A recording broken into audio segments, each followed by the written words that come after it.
हम लोग प्यार से जो किसी पक्षी का नाम होता है कबूतर ही कहते हैं। आप इतनी नाजुक है, इतनी कोमल है, इसलिए करे जो मोर बच्चे के कमजोर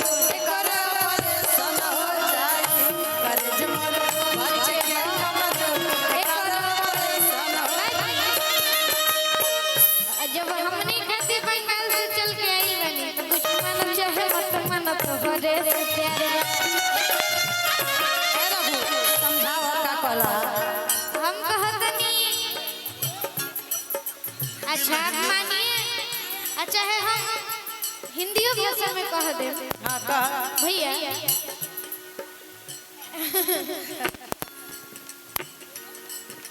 इसको प्यार का इसको प्यार का मजा लीजिए, पूरा इंतजार मजा लीजिए।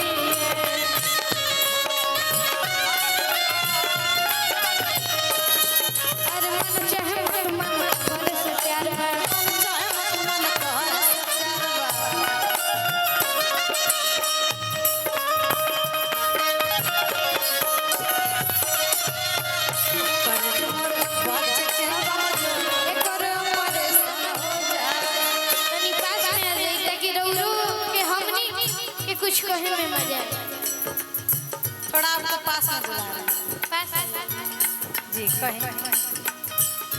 बाकी जब रौरा के हम देखनी हो तो हम सोचल बनी है कि इतना रौरा जार पाला में एंकरिंग करत नहीं, और रौरा अगर कनियो से जार लगी तो हमनी के नु प्रॉब्लम हो जाए, कैसे कि रौरा हमनी के घरे आई।